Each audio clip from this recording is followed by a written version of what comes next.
Hi class, good evening to all of you. Let us teach about the nouns and their kinds.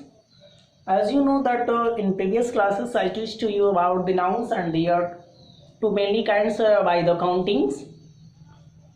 And I explained in last classes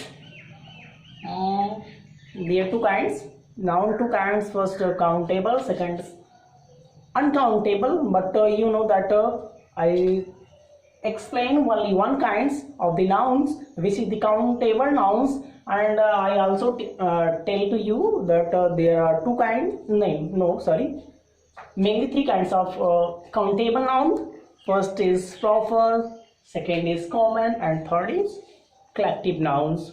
In previous classes I teach to you first only one kinds, which is the proper, but today I am going to teach second and third part of the countable nouns. चलिए मैं बताता हूँ आपको कि मैंने आपको पिछली class में जो पढ़ाया था वो नाउन का डिफिनेशन आपको बताया था, और गणना के आधार पर मैंने ये बताया था आपकी कि नाउन जो होता है वो दो प्रकार का होता है। पहला होता है काउंटेबल यानी जिसकी गणना की जा सके, और दूसरा मैंने बताया था अनकाउंटेबल जो इसकी गणना ना की जा सके। मैंने आपको ये भी उसका डिफाइन भी किया था और उसमें आपको दिखाया, क्लासिफिकेशन में दिखाया था कि काउंटेबल नाउन जो होता है वो तीन प्रकार का होता है। पहला प्रॉपर, दूसरा कॉमन और तीसरा कलेक्टिव नाउन्स। ठीक है, उस काउंटेबल नाउन का जो प्रथम पार्ट था जो कि प्रॉपर नाउन था उसके बारे में हमने आपको पिछले क्लास में पढ़ाया था। ठीक, आज हम पढ़ेंगे कॉमन नाउन और कलेक्टिव नाउन्स के बारे में। ठीक, उसके जो दो अदर पार्ट हैं उसके बारे में पढ़ते हैं। देखिए, as you look at here, the definition of common nouns, the noun which denotes common person, place or things is called common noun. ठीक है, चलिए मैं आपको समझा देता हूँ। कह रहा है the noun which denotes common person, place और things। देखिए, हमने प्रॉपर में पढ़ा था कि उसमें किसी विशेष व्यक्ति, वस्तु, स्थान के बारे में बात की जाती है, लेकिन इसमें कॉमन नाउन में किसी विशेष व्यक्ति, वस्तु, स्थान के बारे में बात ना करके बल्कि उसके जाति के बारे में बात किया जाता है। ठीक है, उसके जाति के बारे में बात किया जाता है। जैसे कह रहा man, here is no any common person, he is an individual, not name. Town, book, man, कोई भी मैन हो सकता है, इसमें किसी का नाम नहीं दिया। बुक, किताब एक जाति होता है।